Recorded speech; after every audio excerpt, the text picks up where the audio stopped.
Assalamualaikum warahmatullahi wabarakatuh. Halo semuanya teman-teman. Selamat siang, selamat datang kembali di channel kesayangan kita, channel Ilo Entry. Dan masih bersama saya Ilo. Dimanapun teman-teman berada, semoga teman-teman selalu dalam keadaan sehat walafiat tanpa kekurangan satu apapun, dimurahkan rezekinya. Amin amin ya robbal alamin. Doa terbaik untuk teman-teman semua ya. Dan pada kesempatan yang baik ini saya akan membawakan satu kisah dari penulis asal kota Pemalang, yaitu Lia Maya. Wah, kisah-kisah dari Lia selalu menarik untuk disimak ya teman-teman ya. Tapi sebelum kita masuk ke dalam kisahnya, buat teman-teman yang mungkin belum subscribe channel Ilo Entry, bisa diklik dulu tombol subscribe. Jangan lupa lonceng notifikasinya juga dinyalakan, agar teman-teman selalu mendapatkan notifikasi dari konten-konten yang akan kami upload selanjutnya. Dan untuk channel Ilo Entry, kami upload setiap hari teman-teman ya. Setiap siang jam 12 siang waktu Indonesia bagian Barat. Gak pakai berlama-lama lagi. Pasti udah gak sabaran kan untuk masuk ke dalam kisahnya. Kita langsung saja masuk ke dalam kisahnya. Dari halaman belakang rumah Bang Ilo, kita menuju ke Pemalang.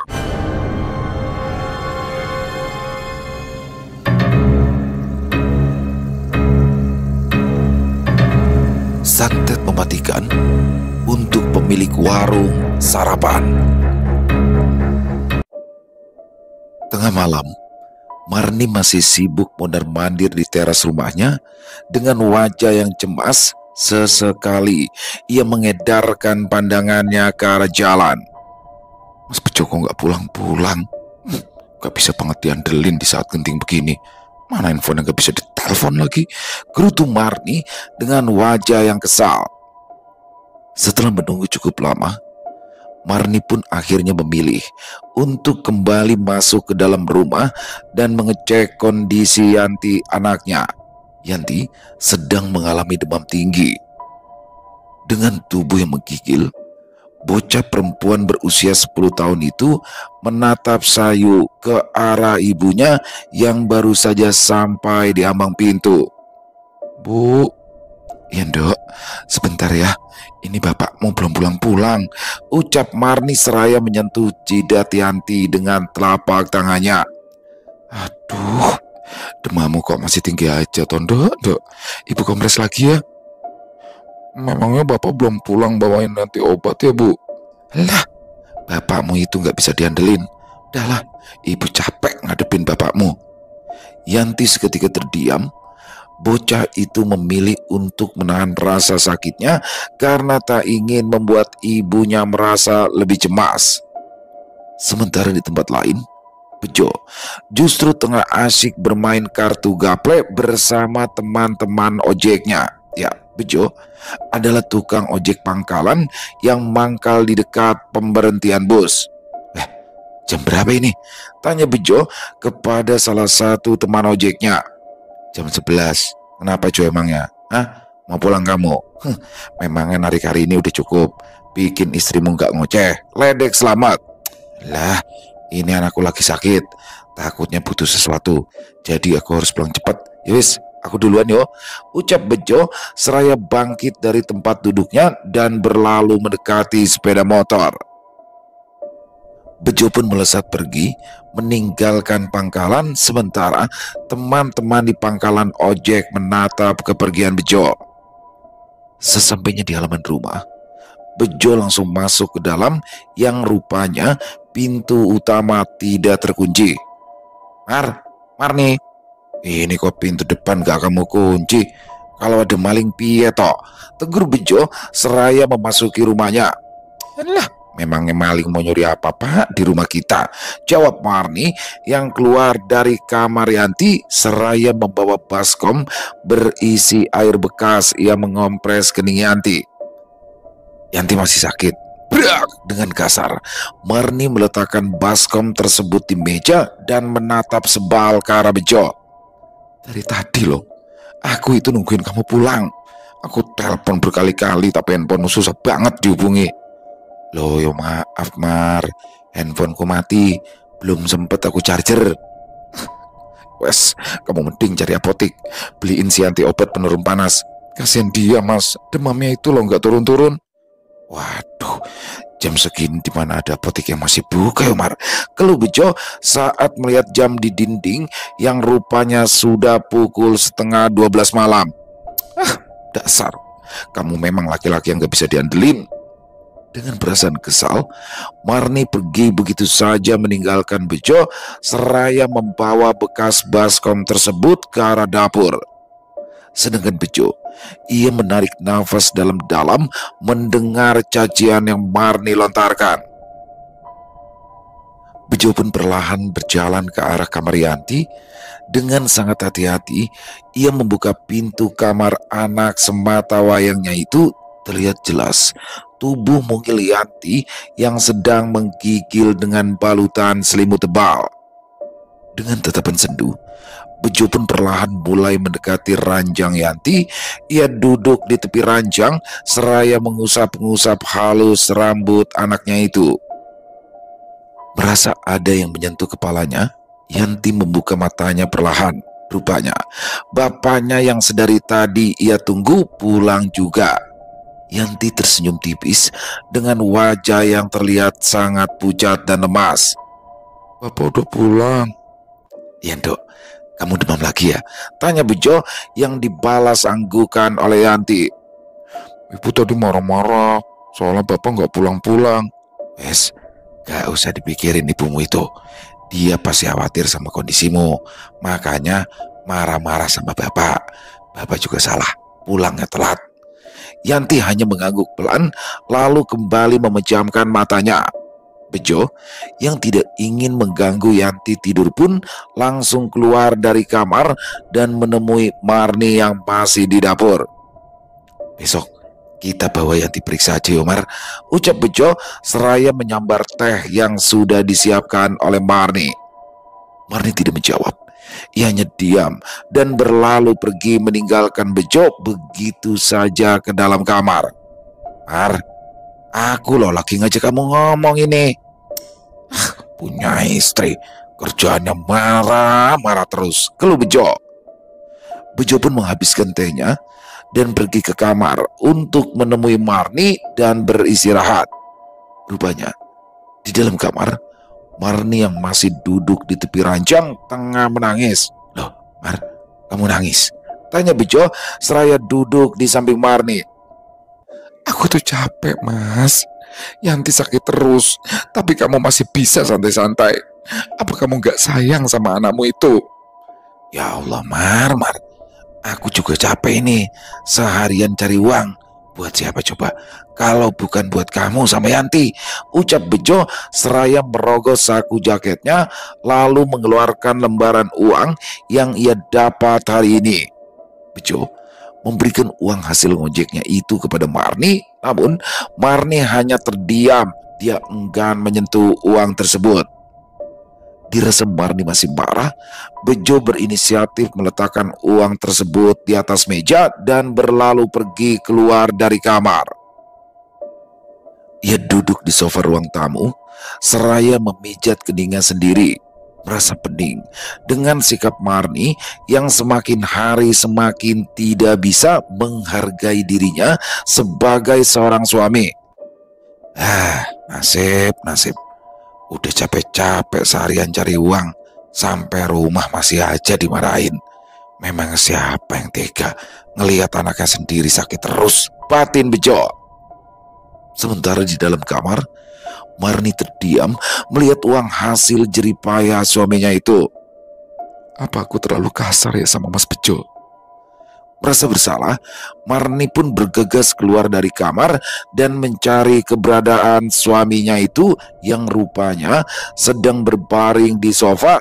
Dengan langkah perlahan, Marni mendekat dan menyentuh kaki Bejo lalu memijatnya.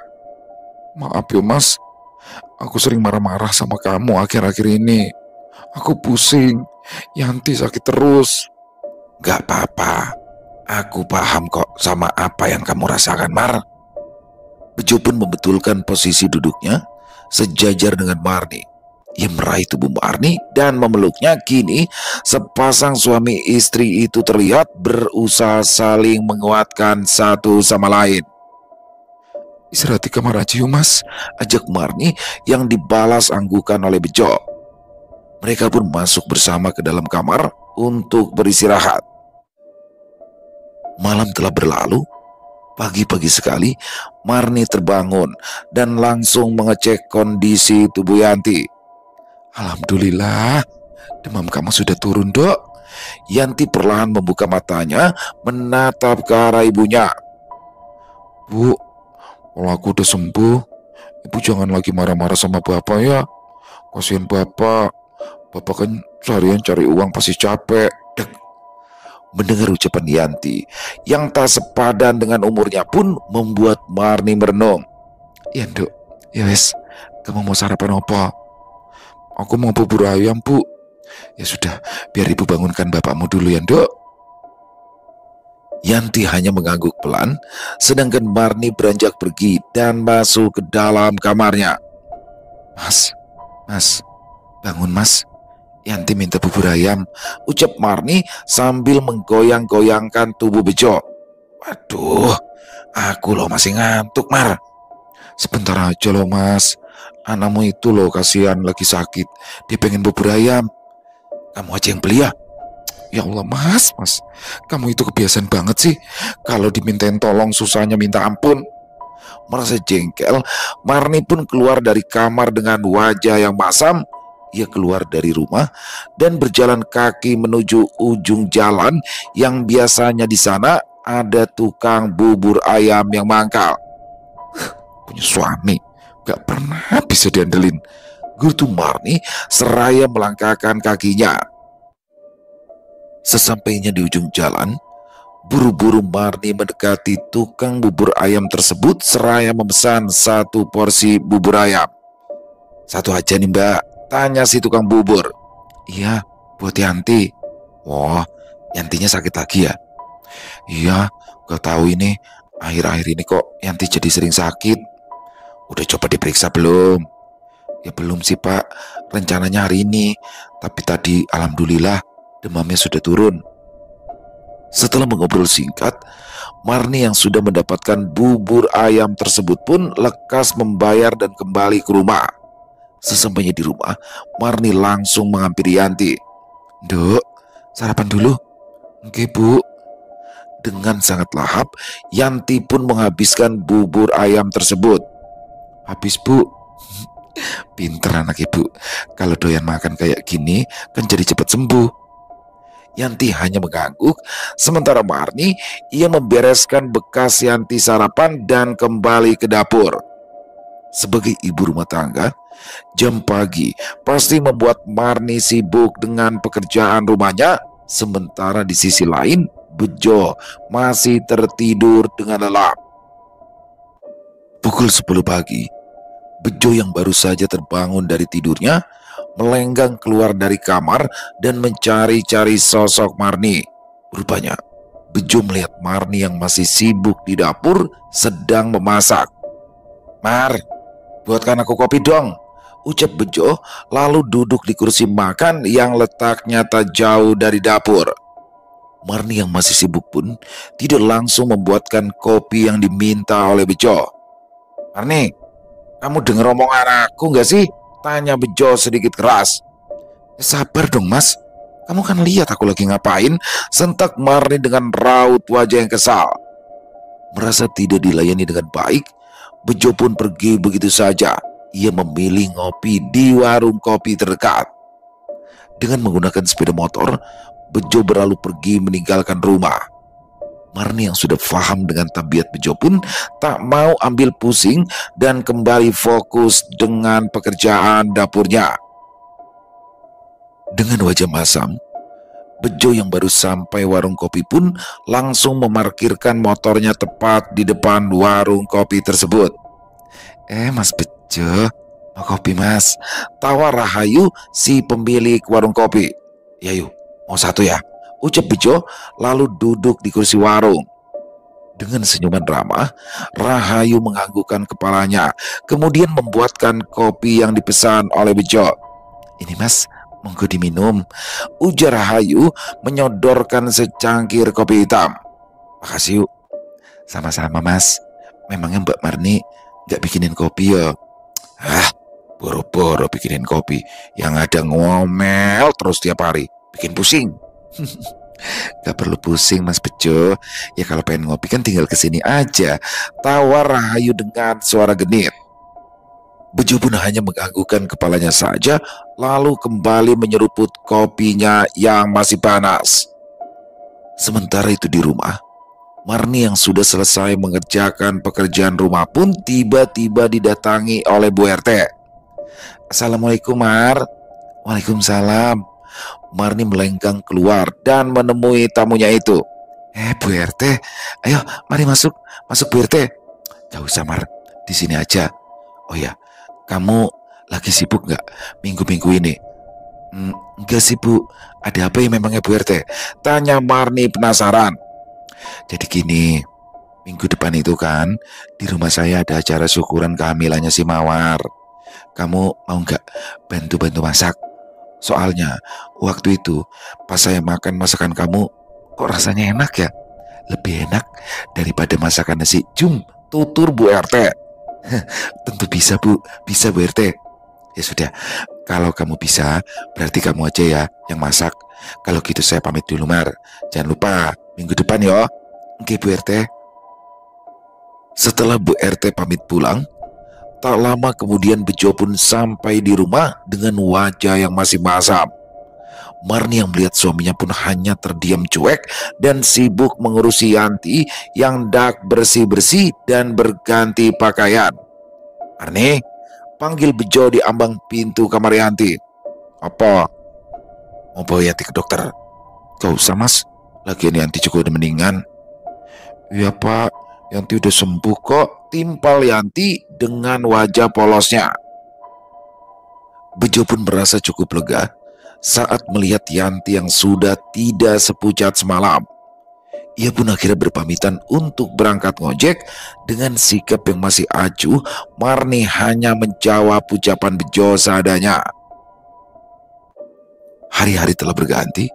1 minggu telah berlalu begitu saja. Kini, Yanti sudah semakin sehat dan bisa kembali melakukan aktivitasnya. Tepat di hari Minggu, pagi-pagi sekali, Marni memberitahu kepada Yanti perihal dirinya yang akan sibuk seharian membantu acara Bu RT. Tak lupa, ia juga sudah lebih dulu memasak untuk Yanti dan juga Bejo. Yanti, ibumu mana? Kok bapak cari-cari gak ada? Tanya Bejo yang baru saja terbangun dan melihat Yanti tengah asyik menonton TV. Loh, ibu kan dari pagi di rumah Bu RT. Disuruh Bu RT buat masak acara syukurannya Mbak Mawar. Jawab Yanti yang masih menonton TV. Loh, kok ibumu gak ngomong dulu sama bapak ya? Yanti pikir bapak udah tahu. Atau bapak lupa kali? Gak lupa lah. Ibumu itu memang gak ngasih tahu bapak.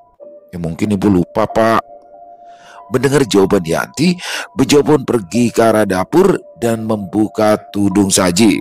Rupanya Marni sudah menyiapkan makanan di sana. Sementara itu di tempat Bu RT, Marni tengah sibuk di dapur dengan rekan-rekan lainnya. Tumben ya, Bu RT nggak pakai jasanya si Jum, celetuk Sri. Bosan kali, lagian masakannya kan juga enakan masakan Marni. Kalau aku jadi kamu Mar, aku bakalan buka warung sarapan di depan rumah, ucap Sukma. Mbak Sukma ini terlalu berlebihan. Kalau aku buka warung, gak enak dong sama Mbak Jum. Kan rumah kita depan-depan, jawab Warni. Loh, ngapain gak enak toh Mar? Rezeki itu kan sudah ada yang ngatur. Lagian emangnya penghasilan Bejo sudah cukup apa Mar? Buat kebutuhan sehari-hari? Tanya Sukma. Udah, ayo lanjut masak lagi, nanti telat loh, tegur Sri. Acara syukuran berjalan dengan lancar. Hampir sebagian orang-orang kali ini memuji hidangan yang disediakan oleh Bu RT. Rupanya orang-orang lebih menyukai masakan Marni daripada masakan Jumiati. Selesai dengan pekerjaannya, Marni pun berpamitan pada Bu RT. Saya pulang dulu ya Bu. Oh ya, makasih ya Mar, ini bayaran buat kamu. Makasih banyak ini. Orang-orang itu pada suka loh sama masakan kamu, puji Bu RT. Alhamdulillah Bu RT, kalau orang-orang suka sama masakan saya. Oh iya Mar, kamu kenapa enggak jualan aja, buka warung makan gitu untuk sarapan? Pasti rame loh Mar. Duh, belum kepikiran ke situ Bu RT. Kalau gitu saya pamit pulang dulu ya Bu. Assalamualaikum. Waalaikumsalam. Marni yang sudah mendapatkan upahnya pun dengan sumringah berlalu pulang. Tak lupa, ia mampir di warung bakso kesukaan Yanti. Dengan bersemangat, Marni memesan 3 porsi bakso dan langsung membawanya pulang. Sesampainya di rumah, rupanya Yanti anaknya dan juga Bejo tengah asyik bersenda gurau di ruang TV. Assalamualaikum, ucap Marni seraya memasuki rumah. Waalaikumsalam, jawab Yanti. Loh Mas, kamu gak ngojek? Gak Mar, aku capek, pengen istirahat. Bu, ibu bawa apa Bu? Tanya Yanti. Nih, ibu bawa bakso, kamu ambil mangkok sana untuk bapakmu sekalian. Ibu mau ke kamar dulu, ucap Marni, kemudian meletakkan bakso yang ia bawa. Dengan wajah lelah, Marni memasuki kamar dan mengecek amplop yang diberikan oleh Bu RT. Rupanya amplop tersebut terisi uang senilai 500.000. Betapa bahagianya Marni karena uang tersebut bisa untuk menutupi kebutuhan sehari-hari. Di saat ingin menyimpan uang tersebut, tiba-tiba Marni terdiam sejenak. Ia memikirkan usulan dari Bu RT dan yang lainnya untuk dirinya membuka warung sarapan. Setelah beberapa hari berlalu, dengan modal nekat, Marni pun mulai membuka warung sarapan di depan rumah. Baru sehari buka, warung sarapan milik Marni langsung diserbu oleh ibu-ibu. Seminggu berlalu begitu saja. Kini warung sarapan Marni semakin hari semakin ramai. Bahkan ia kerap kewalahan melayani para pembeli. Sementara di sisi lain, warung sarapan Jumiati semakin hari semakin sepi. Kurang ajar ini si Marni. Gara-gara dia buka warung sarapan, jadinya sekarang warungku sepi, gerutu Jumiati sambil mengamati warung Marni. Harus dikasih pelajaran ini, biar dia enggak keenakan. Dengan percaya diri, Jumiati melangkah keluar dan menghampiri Marni yang tengah sibuk membersihkan bekas jualannya. Brak! Tiba-tiba, Jumiati memukul meja lapak Marni dengan kedua tangannya. Astagfirullah Mbak Jum. Enak banget ya Mar. Enak banget ya jualan nyerobot pelanggan-pelangganku. Loh Mbak, aku nggak nyerobot mereka kok. Mereka sendiri yang datang. Kalau memang mereka lebih memilih beli di tempat aku, berarti kan ini rezekiku dan keluargaku. Alah, semua orang juga tahu kalau dari dulu aku itu yang jual sarapan. Kalau kamu nggak ikutan jualan, pasti mereka masih beli di aku. Maaf Mbak Jum, aku di sini cuma cari rezeki.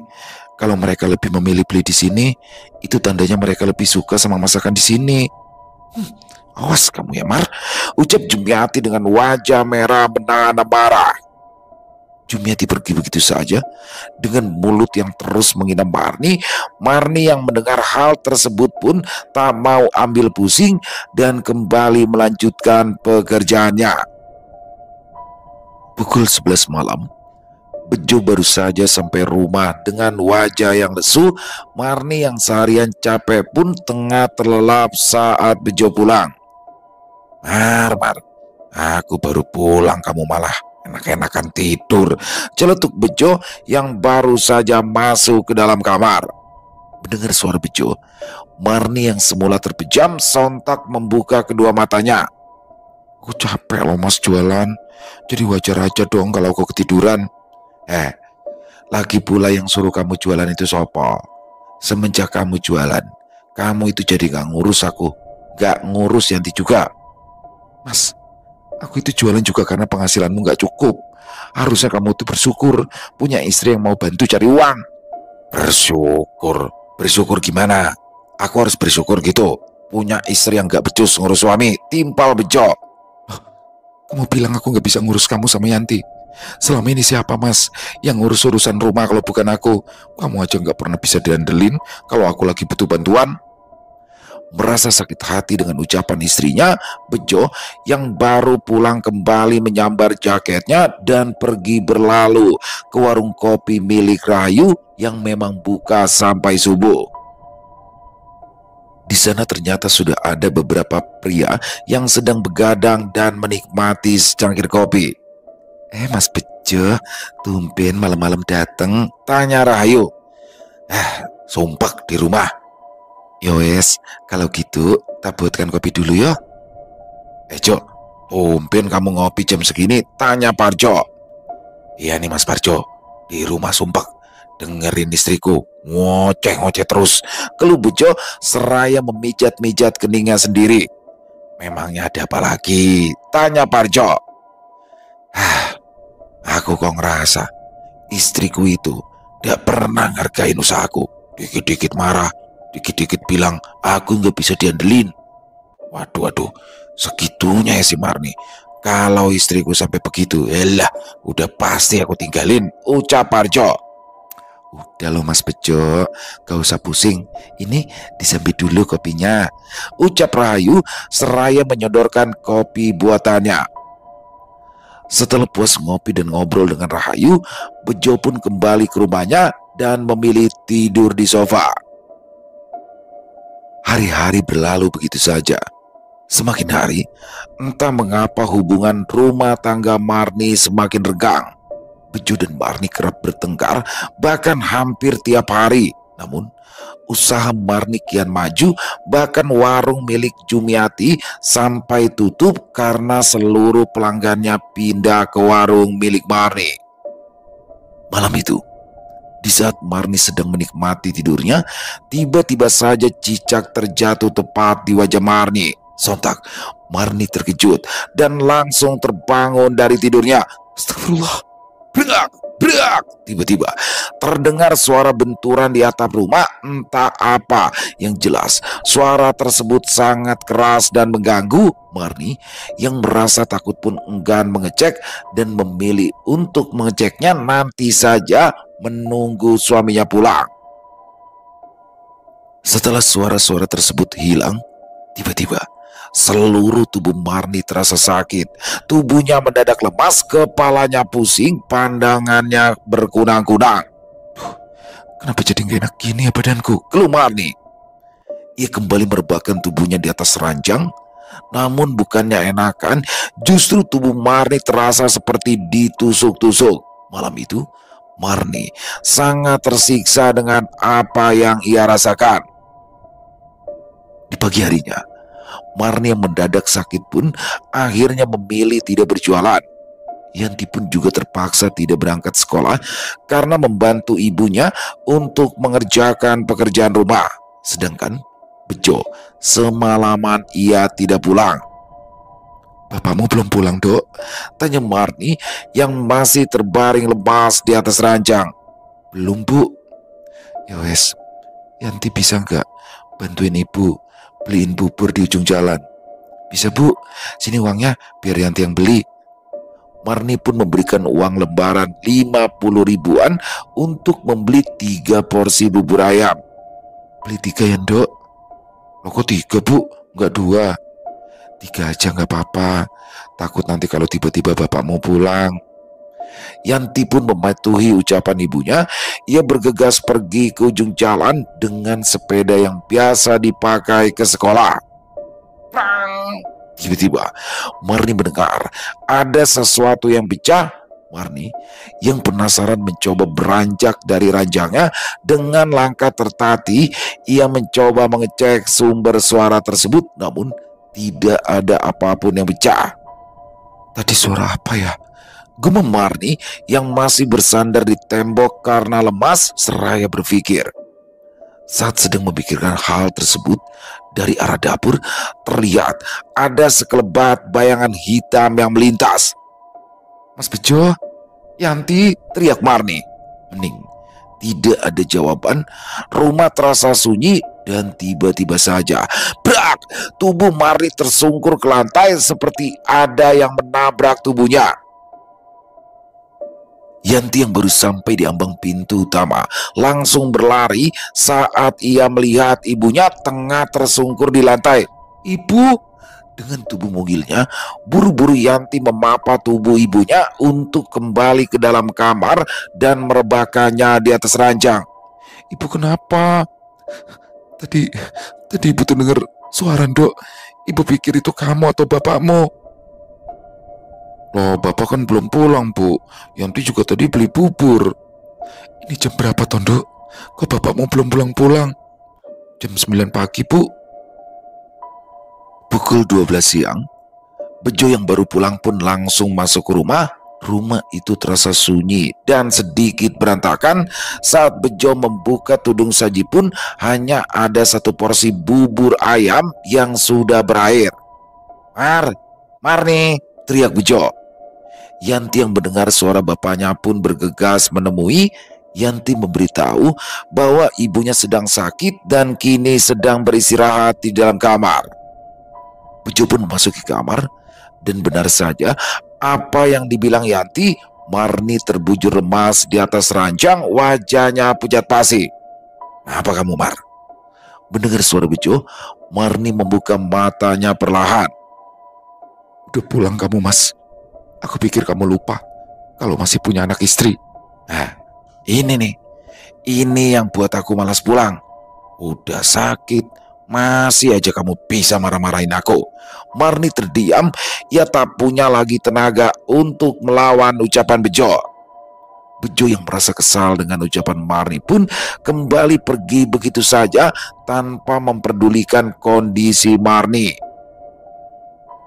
Semakin hari, tubuh Marni semakin kurus. Bejo pun semakin cuek dan jarang pulang. Jika pulang, ia hanya memberikan Yanti uang untuk pegangan. Sementara itu, warung Jumiati kembali buka dan ramai pembeli setelah Marni tidak berjualan. 1 bulan berlalu begitu saja. Marni masih terbaring sakit tak berdaya, tubuhnya semakin kurus, nafsu makan pun semakin menurun. Tubuhnya semakin lemah karena kurangnya asupan makanan yang masuk. Malam itu, tepat di pukul 9 malam, hujan tiba-tiba turun dengan derasnya. Suara petir terdengar menggelegar di dalam rumah. Yanti yang merasa takut pun memilih untuk memasuki kamar ibunya. Bu, Yanti takut sendirian. Memangnya bapakmu belum pulang, Tondo? Yanti mengangguk pelan. Tiba-tiba saja terdengar suara ketukan dari pintu utama. Tok tok tok. Itu sepertinya bapakmu pulang, Dok. Ya, Bu, sebentar ya Yanti bukain. Dengan sumringah, Yanti berlari kecil ke arah pintu utama. Namun saat pintu rumah terbuka, tidak ada siapapun di sana. Terasa hening dan hanya terdengar suara gemericik air hujan.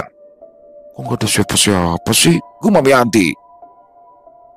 Di dalam kamar, tiba-tiba saja tubuh Marni terasa seperti ditusuk-tusuk. Ia kesakitan, akan tetapi suaranya tercekat dan tertahan.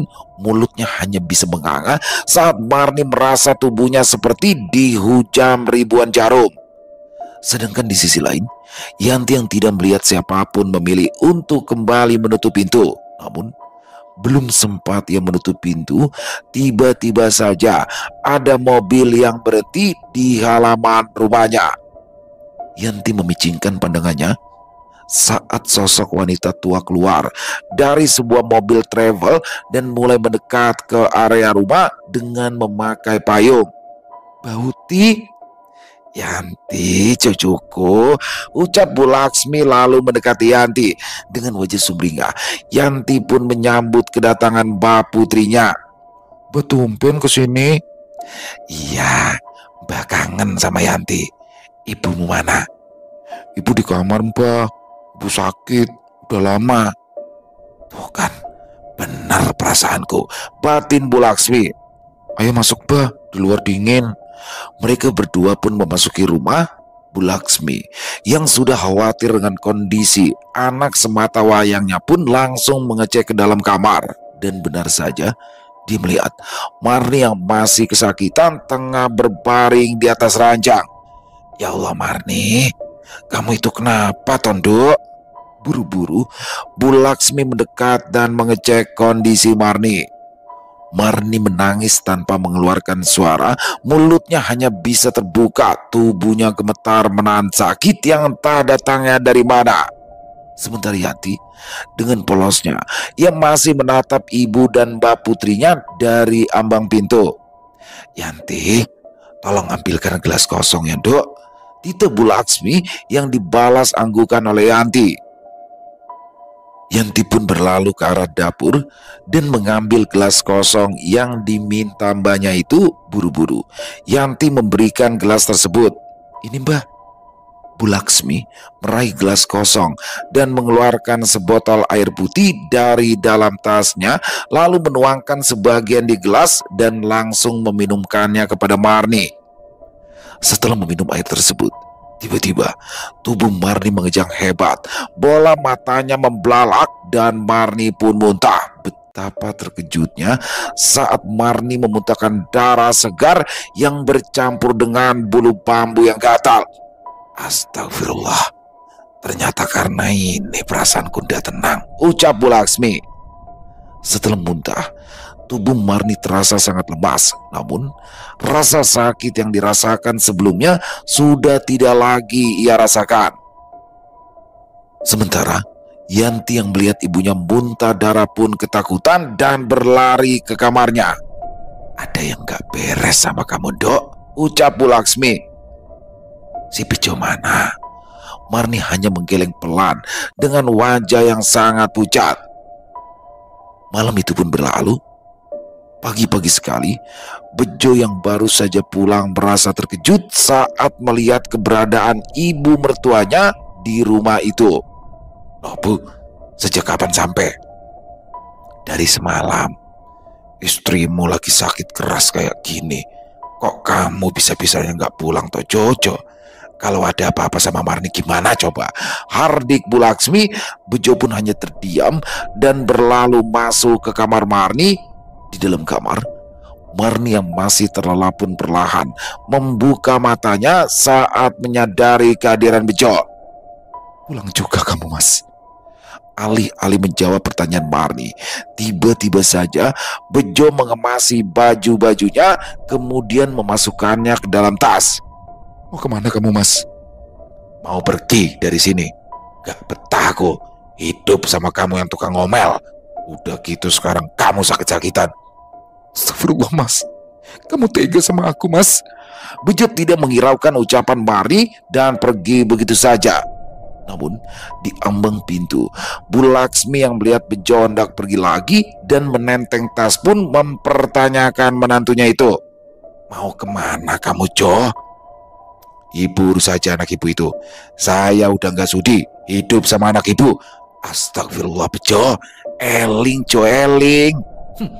Harusnya ibu yang tanyain sama Marni itu, kenapa saya sampai gak betah di rumah ini. Ya itu semua karena sikap dia." Setelah mengeluarkan unek-uneknya, Bejo pun langsung pergi begitu saja menggunakan sepeda motor. Sementara dari kejauhan, Jumiati yang melihat adegan tersebut pun tersenyum ganjil. Di dalam kamar, Marni tengah terbaring dan menangis. Ia dihampiri oleh Bu Laksmi. "Bu, Mas Bejo pergi, Bu." "Sabar ya, Dok. Biarkan dulu. Yang penting sekarang kamu itu fokus dengan kesehatanmu ya, Dok." Marni hanya mengangguk pelan. Namun ia masih tidak menyangka bahwa Bejo bisa setega itu meninggalkan dirinya di saat kondisinya sedang sakit keras. Hari-hari berlalu. Sebagai seorang ibu, Bu Laksmi berusaha keras untuk kesembuhan Marni dari membawa Marni ke rumah sakit. Bahkan beberapa kali Marni pun diruqyah, namun semua yang dilakukan belum ada hasil. Tubuh Marni semakin memburuk. Bahkan akhir-akhir ini Marni kerap bermimpi buruk seperti bertemu dengan sosok menyeramkan, bahkan dikejar-kejar oleh sosok tersebut. Malam itu menjadi malam yang panjang bagi Marni. Tiba-tiba saja tubuh Marni merasakan sakit luar biasa. Ia merintih kesakitan. "Bu, tolong Bu," teriak Marni. Mendengar teriakan Marni, Bu Laksmi pun langsung mendekat.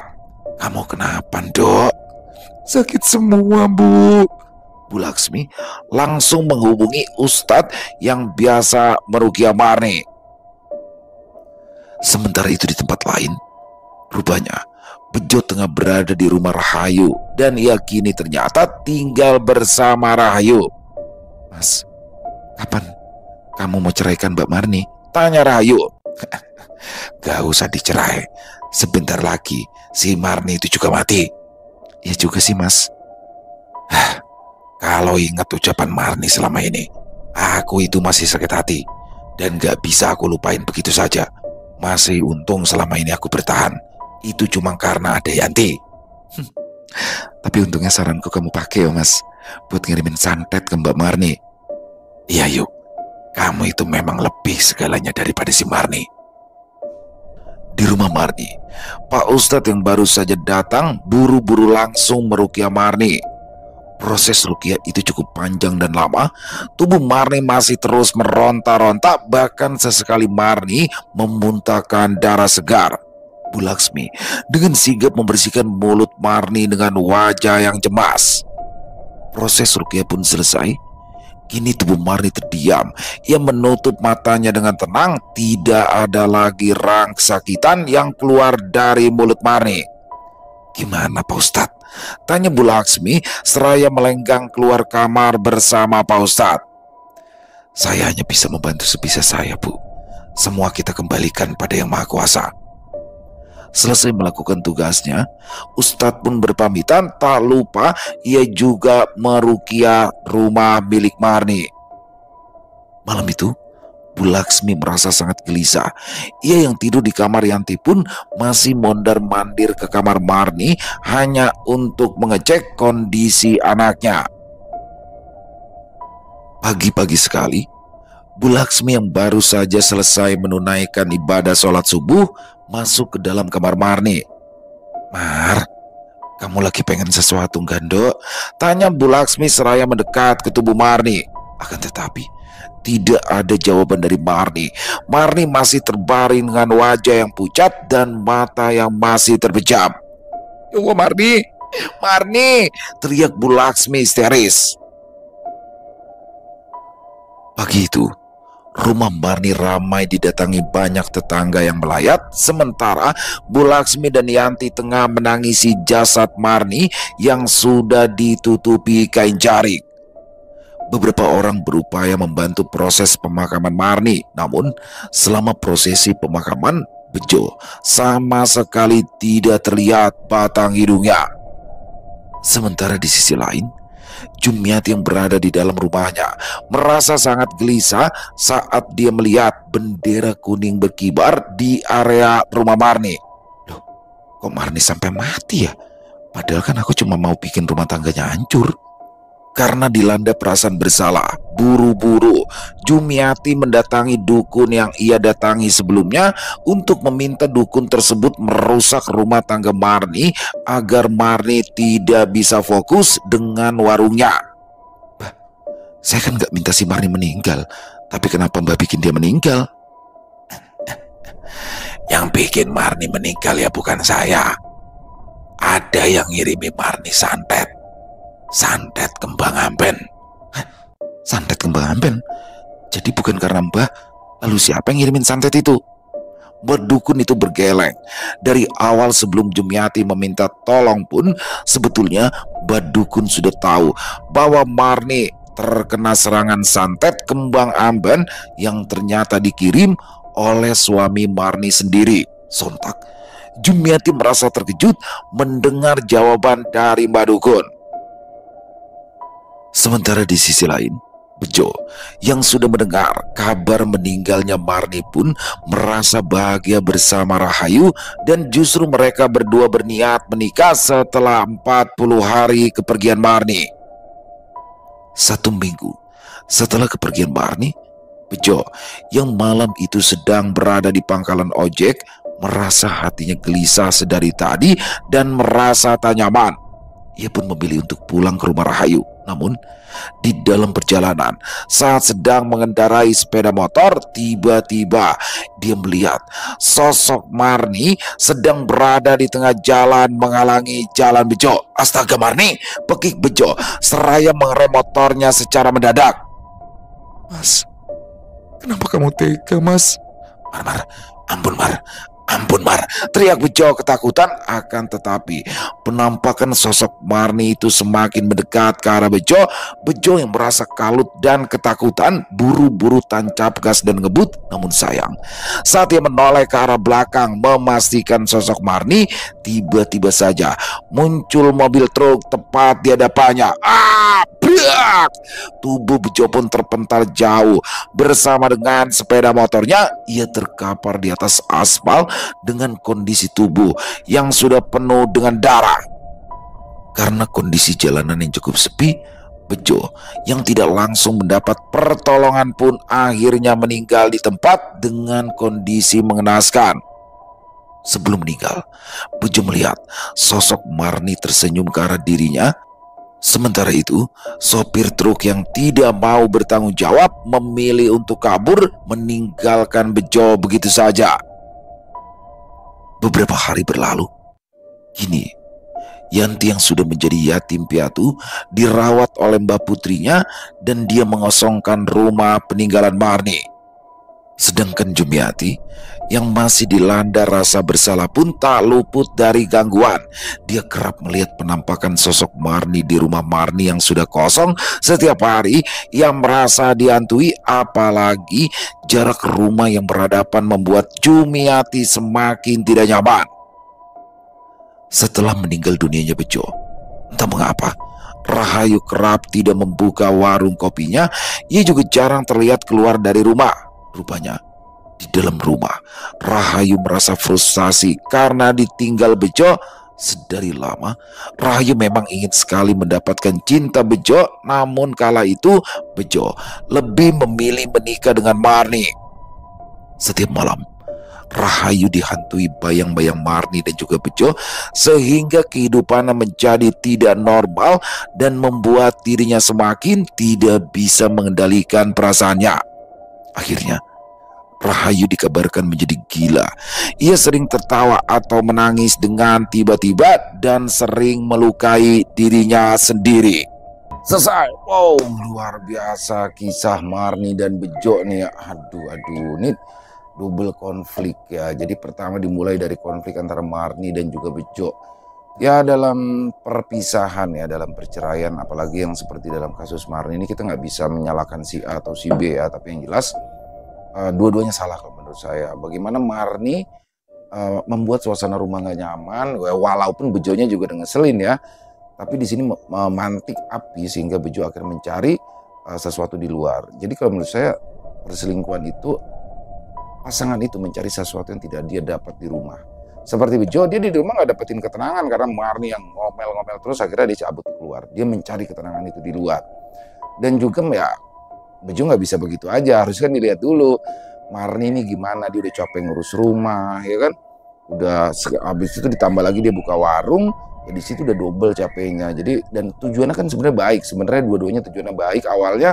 Tapi berarti permasalahannya ada di komunikasi teman-teman ya. Dan bagaimana di sini Marni juga membuka warung makan yang pagi hari ya, disebutnya warung sarapan kalau di sana. Yang ternyata sudah ada Bujung yang dia sudah lebih dulu dari dulu buka warung sarapan, akhirnya tersaingi. Pindah semua tuh ke Marni. Wah, akhirnya Bujung mengirimkan guna-guna. Ternyata di sini guna-gunanya hanya untuk sekedar ngerusak warungnya aja ya, bukan untuk membunuh. Tapi kok sampai meninggal? Wah, ternyata santet kembang amben ini dikirim oleh suaminya. Karena suaminya sudah sama Rahayu, dia pengen nikah sama Rahayu. Ya, jalan satu-satunya berarti harus dibunuh. Waduh, ini ngeri banget ya. Jadi double tuh dia guna-gunanya si Marni. Kasihan banget di sini. Justru yang paling kasihan adalah anaknya. Karena dia harus menjadi yatim piatu, kehilangan ibunya dan juga kehilangan ayahnya. Rahayu sudah menerima karmanya, dan semoga di sini anak dari Marni dan Bejo yang kini dirawat oleh neneknya bisa menjadi anak yang sukses ya. Terima kasih Lia Maya atas kisahnya, ditunggu lagi untuk kisah-kisah selanjutnya. Mari kita ambil hikmah yang baik saja dari kisah barusan dan dibuang yang buruk-buruknya. Semoga kisah barusan bisa menghibur teman-teman semua ya, para pecinta penikmat horor misteri. Lebih khususnya lagi kepada para subscriber dari channel Ilo Entry. Buat yang punya komentar lain, buat yang punya pendapat lain, bisa menuliskan di dalam kolom komentar atau hanya sekedar saling menyapa. Insya Allah kami akan menjawab satu persatu. Dan buat teman-teman yang suka dengan videonya, yuk diklik tombol like, tombol jempol, boleh juga dibantu di share ya link videonya ini ke teman-teman yang lain, agar juga ikut merasa terhibur. Di akhir kata, saya Ilo mengucapkan permohonan maaf apabila mungkin dalam pembawaan kisahnya barusan ada kata-kata saya yang salah ataupun ada kata-kata saya mungkin yang kurang berkenan. Saya mohon dibukakan pintu maaf yang seluas-luasnya. Sampai berjumpa lagi di konten-konten kami selanjutnya. Masih bersama saya Ilo di channel Ilo Entry. Salam sehat, sukses selalu untuk kita semua. Wassalamualaikum warahmatullahi wabarakatuh.